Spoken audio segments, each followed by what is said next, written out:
The Middle East war is hitting global growth. The International Monetary Fund has now lowered its forecast, blaming high energy prices. But for Nigeria, there is a different story emerging. We were looking to lift up our global growth forecast.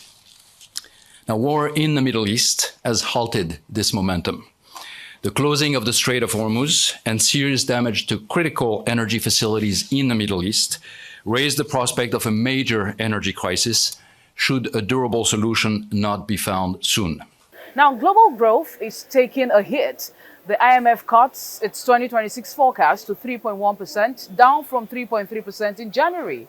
Oil could average $82 a barrel or $110 if the conflict drags on. Global growth falls to 3.1% this year, a downgrade from January forecast, and headline inflation rises to 4.4%. Our adverse scenario assumes further disruption, leading to higher energy prices and inflation expectations and tighter financial conditions throughout the year. Growth falls to 2.5% this year, and inflation rises to 5.4%.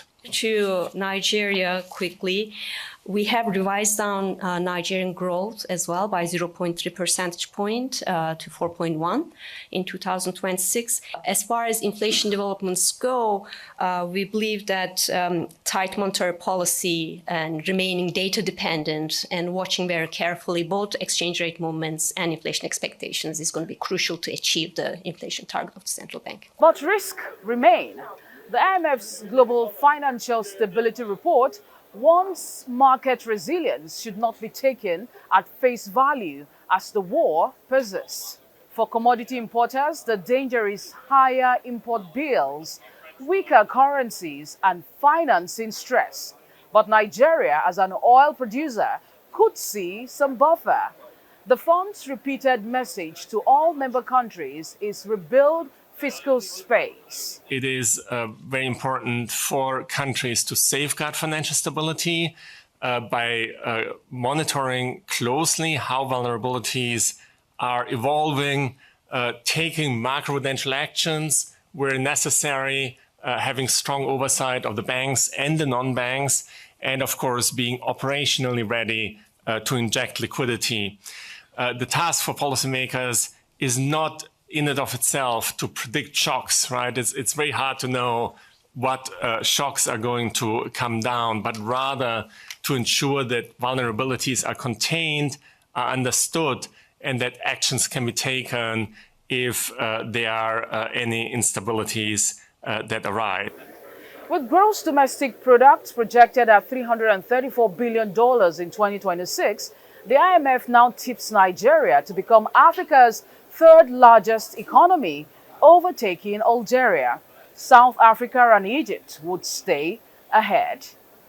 Nigeria's Finance Minister Wale Edun, who chairs the G24 group of developing countries, has, however, asked that IMF and World Bank to improve more liquidity support.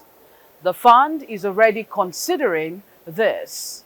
The idea is to be able to have the resilience to weather the current shocks. And that means, in some cases, if the buffers that have been built up have to be used. But I think that it is a question of using targeted and temporary relief, particularly for the poor and the most vulnerable, to help them through the cost of living spike, as opposed to rolling back the transformations which economies have taken. While the world is bracing for a slowdown, Nigeria is being told it can still grow. That's if it stays the course on reforms.